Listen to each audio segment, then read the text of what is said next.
Thanks for tuning in today. I'm Dr. Nick, the Incrementalist. Join me as I seek out the small incremental changes being applied in other industries that we can learn from and that can be applied in healthcare. Can these changes bring immediate value, but also add up to the big improvements and revolution we need in healthcare? Come along with me to explore the possibilities.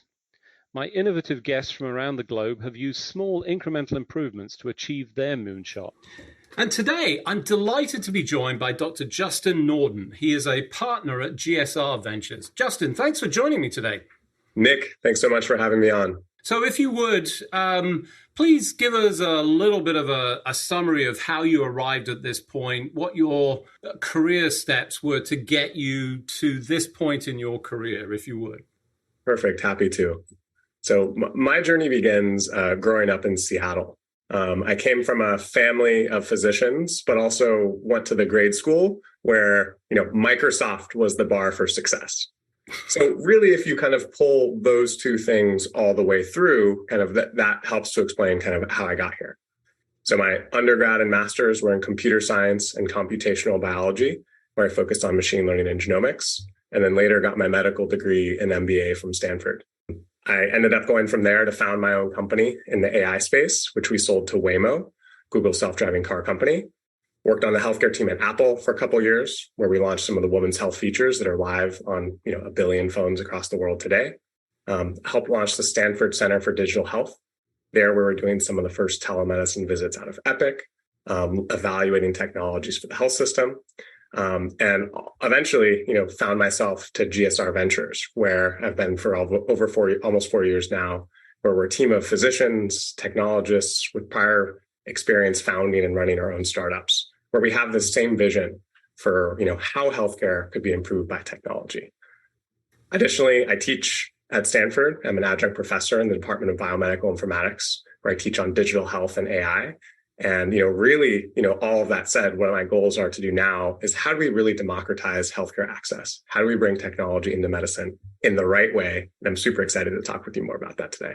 All right. So impressive background. And I always like the fact that there's normally some specific element in people's history that sort of drives them to what they do. And I'm just imagining that whole Microsoft impact and, all the stories around Bill Gates and him programming and, there you are. And then yet you come from a family of physicians, which allowed you to blend these two. So, fascinating background that really explains a lot about you. So one of the threads that you're on the show for is the presence of ChatGPT. And of course, it's just constantly being talked about, doing all sorts. I mean, essentially, it does everything, including making your bed, delivering food, you name it. It's this superhero. But you did something interesting. You actually said, well, how would it do with the medical test for medical students to qualify? Tell us a little bit about that and what you managed to achieve. And for the benefit of some people, they may not know what step 2 is. Just explain where that sits in the context of qualifying as a doctor. Absolutely. So as you've heard, and everyone has heard, going through medical school is one of the most challenging professional degrees one can do, constantly studying, memorizing, taking tests, culminating at the end of your 4 years of medical school, or more in many cases, with taking the USMLE Step 2 clinical knowledge exam. So this is the final exam teach across all of medical information. That's not just basic science information, but then also the start of clinical management. What do you actually do? What is the right diagnosis? What should you do next with a patient case? So this is a multiple choice exam, many hours where students will go to a test center and then eventually go out and get the results. Needing a passing score to get their medical degree and move on to residency training.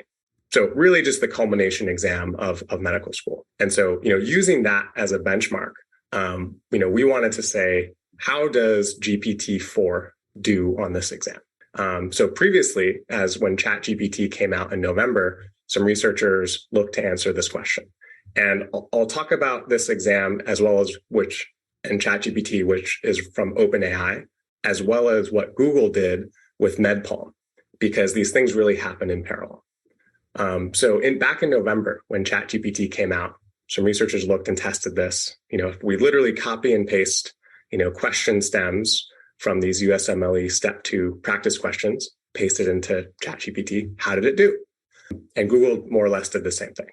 And what we found was, at that time, which was amazing, it basically reached a passing or near passing threshold, call it around 60%. So this was an incredible result. We hadn't really seen this before with any of these AI tools. And people started talking about it, and everyone around the world mostly has heard now about ChatGPT. Fast forward just a few months. Last week we had GPT-4, the next version, launched from OpenAI, as well as MedPalm 2 from Google. Interestingly, if you look at the OpenAI post, they talk about the incredible performance of GPT-4 across all sorts of exam questions and domains. Everything from the bar, LSAT, GRE, high school APs, etc., with huge performance gains.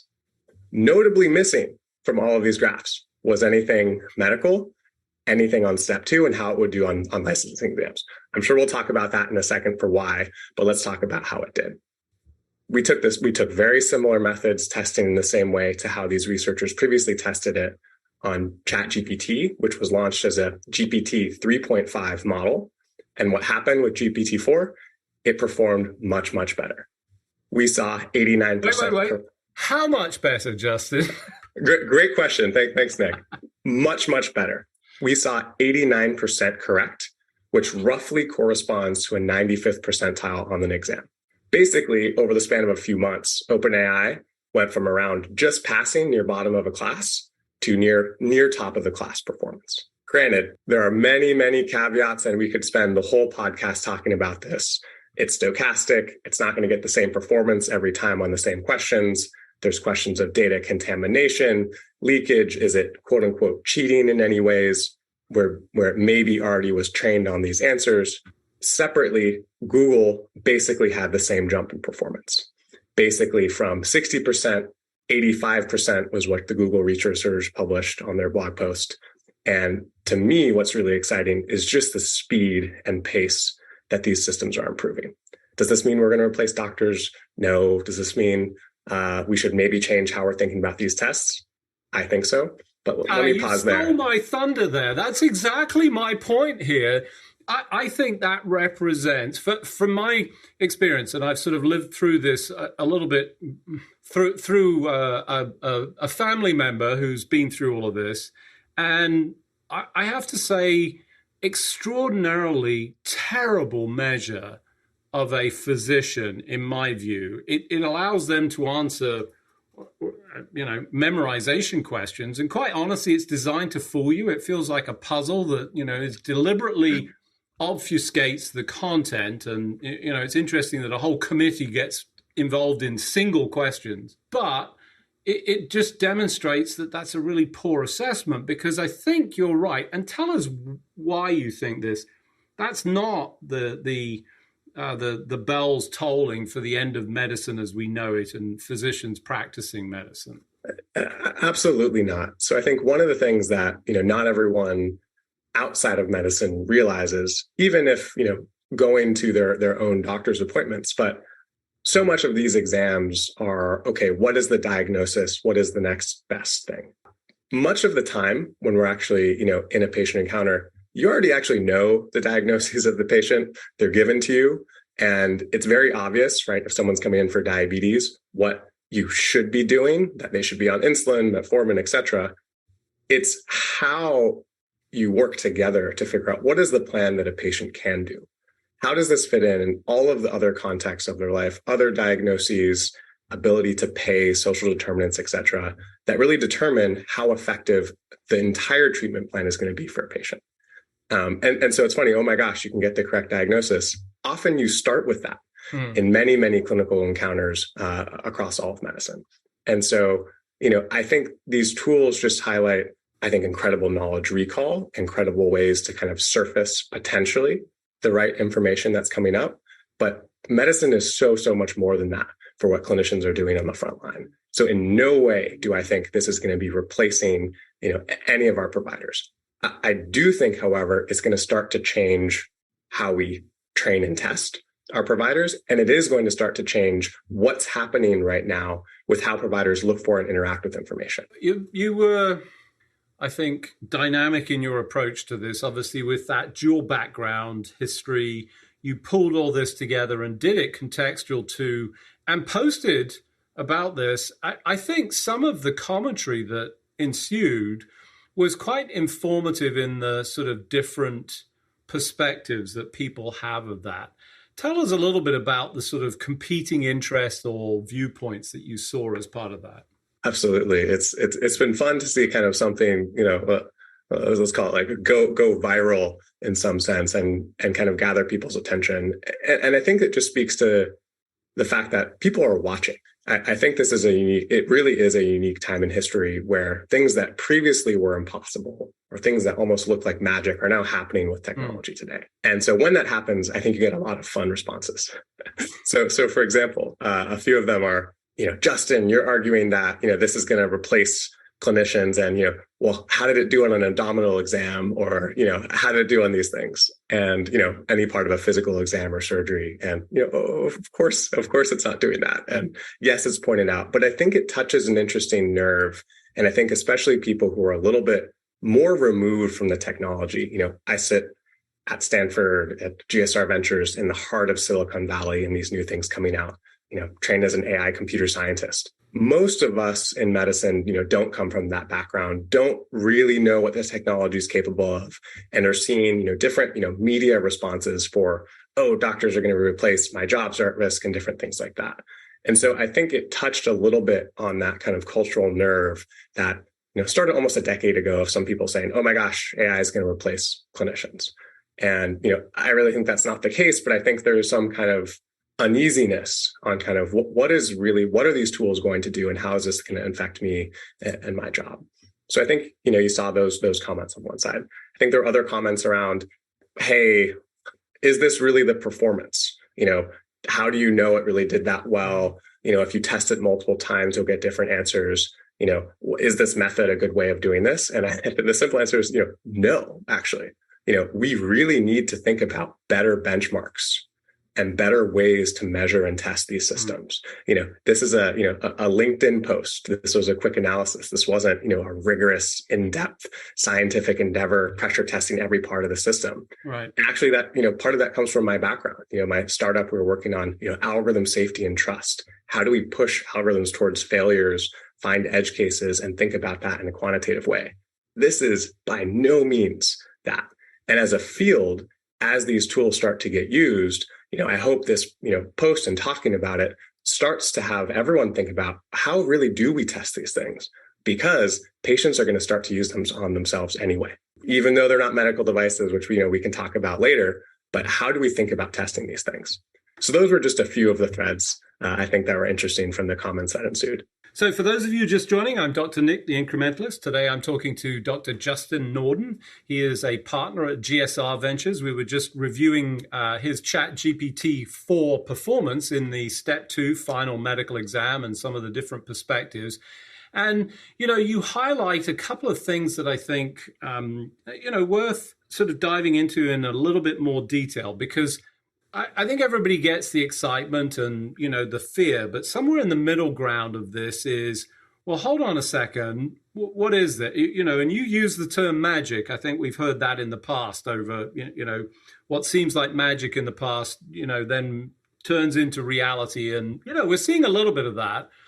But in that middle ground, how do we make an assessment of this technology? I mean, it's essentially a black box. And one of the things that strikes me, and I know I'm going to go back and do this, I'll find a test question and pose it, but you can regenerate. And if you regenerate, does it come up with a different answer because you've asked it to? And if so, then, whoa. So how do you think about that from a quality regulatory issue? Because that's a huge issue when you get in medicine, and probably one of the reasons we see them not testing in the medical space. You bring up so many key points on, what does this really mean? How do we test this? What does this look like? So let's talk about the regeneration and kind of stochastic measure, meaning if you put the same thing into ChatGPT, you can get out different answers every time. In some cases, right, if you keep testing it on a test question, you can get a different answer, right? This will change performance. If someone else goes through and did exactly what I did, maybe you'll get 85%, maybe you'll get 90%. You can get a different, you will see different answers and even different explanations that come with those answers for kind of why it chose that. Further, there's different ways of what's called prompt engineering, or ways that people even ask the ChatGPT output to be formulated in a different way. There's things where you can use chain of thought, saying, actually, don't just answer this question. Don't just paste in the exact question prompt, which is what we did, but explain in detail, step by step, your reasoning, and then answer the question. And in some cases, we've seen on different exams, this actually improves performance of what these models are capable of doing. And so if you change how you prompt or how you ask what the machine is going to be doing, you can actually change performance as well. All of this to be said is we really need to think about different ways that we're going to get into what you mentioned is the black box of GPT-4 and what it's doing.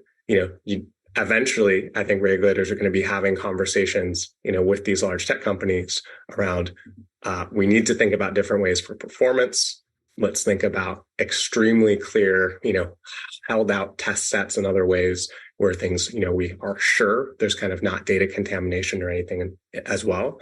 And then we can just start to think about, safety and kind of guardrails for what these systems are and aren't doing. Today, in terms of that regulatory framework, it fits into a bit of a gray area, especially if you look at how the FDA thinks about, software and algorithms. If you're doing image analysis on medical data and giving a suggestion, my read is that kind of puts you maybe, hey, you're a medical device. And we didn't test GPT-4 on this, as it's not live yet on the image analysis to the general public. But the model and the other tests that they talk about, OpenAI, do actually take in images now and give you an answer and give you analysis on that. And so I don't think we have yet the right regulation in place to really think about how we're going to be measuring and evaluating the safety of these models. There's so many different areas to explore as part of this, and limited amount of time. I think it's important, recognize the need for guardrails. I've heard that in a number of interviews around this, I think. I've also heard the just get out there and try it, which I'm a big fan of. I think people need to experience it, in part because I think we all need to be Chat GPT whisperers. And you described it. It's sort of, crafting the way that you get the answer out can change that answer, which I think is important to understand. But let's talk about the value proposition and how you see that, because ultimately what we're trying to do in healthcare, I think you can, I know I've been described as, it's not a great healthcare system, at an individual level is my experience. But in specific cases, we deliver fantastic healthcare. We do amazing things. It's just not evenly distributed and not equally distributed. How is this going to contribute to change that? And what have you seen in your experiences towards that end? I think you nailed it, Nick. And that's what gets me so excited about the potential of technologies like this is, can we use systems like this to really flatten out a baseline level of care that every single person can get all the time? Really kind of flattening out that kind of equity and access to reliable information. And I think eventually, that's the big question of when, eventually that's where systems like this are going to go, is being able to deliver, medical information and knowledge, next steps, potential triage, so patients can get into the right person at the right time. Are we there yet? No. And I wish I could say, yes, there's startups already working, doing this to a fantastic degree. And the truth is we're not there yet. There are, patients are interacting with these tools on a daily basis, asking their own questions, putting in their own medical history, and getting a wide variety of responses. Some of those are correct. Some of those are going to be wildly inaccurate. And so the truth is we're not there yet. However, as we start to tackle, let's call it, some of the easier problems in healthcare, I think eventually we'll work up to that. So, what's an easier place to start? let's talk about summarization of a patient history or a patient case. Can we go from a lot of information, maybe sent by fax, to something shorter, more digestible? How are we thinking about searching for relevant research or articles, or highlighting information, maybe to a clinician or a patient, on what things might be going on? How can we think about improving the messaging experience? How can we offload some of that burden from clinicians as patient messaging volumes and things go up? How can we help with some of these writing and other tasks? How can we help with research? There's many kind of earlier steps, I think, before we get to kind of that holy grail that you were talking about. So I think, some good examples of potential opportunity, the challenge of how you integrate that is really, one of the areas that I think we see consistently. People just don't go outside of the existing infrastructure. So it has to be incorporated in so that it then becomes part of it. But the one thing that, troubles me a little bit is it's just an amplified version of access to information that is unfiltered and uncurated in some respects, and is providing more fuel to a fire that believes that, has some misplaced beliefs in terms of the science of medicine. How do we address that? How do you see us addressing that over the course of, becoming hype as we're in, I think? Yeah, but certainly in a hype and figuring out how to address this. Again, machine learning models, right? They're built off of the data that they came from. And these GPT-4 and these large language models and foundation models are just the next generation of that. And realizing that the data that they're being trained on is not perfect, it's not representative. And to figure this out, we really need to measure how it's doing and how it's doing, across different populations. So that to me is the first step. We can't just go back and say, oh, we're going to generate a bunch of fake data on different patients. I don't think that's the answer. But we should start to, immediately think about, well, how is this, potentially amplifying bias, amplifying misinformation, different things that we certainly don't want. So that's the first step in my mind. As we go forward and we get better at building these models, there's more partnership. We're able to build it on smaller data sets. We can start to curate and tweak the performance to ensure that this really is a little bit more fair. Who do you think should be the responsible party to drive that? Is that a government, regulatory, FDA type activity? Or is that going to stagnate the innovation, which, it has a tendency to do? Who should be doing that? That's a great question. And, I'll go with my bias.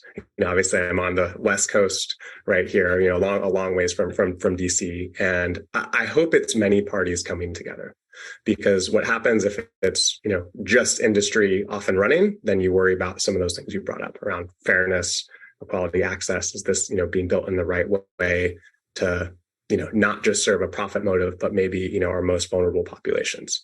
But then also from the other side, sometimes maybe I'll pick on it. Sometimes DC gets it wrong when it comes out too early on a regulatory pathway, if it doesn't have those conversations. And so I really think, and even one of the reasons I'm excited to talk to you and all your listeners today, I hope we can come together kind of across the field to start talking about these things, because they are going to be important. They're already starting to affect, patient decisions and whether or not patients might go in to see their provider. So I really hope everyone can come together to have these conversations. So unfortunately, as we do each and every week, we've run out of time. So I unfortunately, I'm going to have to say thank you to you. But before I do, I want to sort of highlight a couple of things. I agree with you 100%. I think this is tremendous opportunity, and the importance of everybody coming together. I take the hype as positive, because that's more and more people involved playing, hopefully not directed incorrectly. It reached a record 100 million users, vastly faster than the closest competitor in that instance, which was TikTok, which, is a term we shouldn't even use. Would probably be banned for that, but it was 2 months. And I think what's really interesting and exciting, and I'm going to call it out, was the fact that your course on ChatGPT sold out in 3 seconds, sold out in in Stanford. So congratulations on that. I'm excited to see what comes out of that. And the fact that there's all this interest at that level is really positive. Justin, thanks for joining me today. Nick, thanks so much for having me on. Thanks for joining me today. Do you have any better ideas, or have you found a small incremental change that's brought about a big improvement in your world? Let's continue the conversation on our hashtag, The Incrementalist, or share with me at DrNick1 on Twitter. You can find more information about the show on our program page at healthcarenowradio.com. And tune in next time to hear my discussions with leaders and innovators from around the globe who've revolutionized their space by using small incremental improvements to achieve their moonshot. I'm Dr. Nick, the Incrementalist, and I'm starting a revolution through evolution.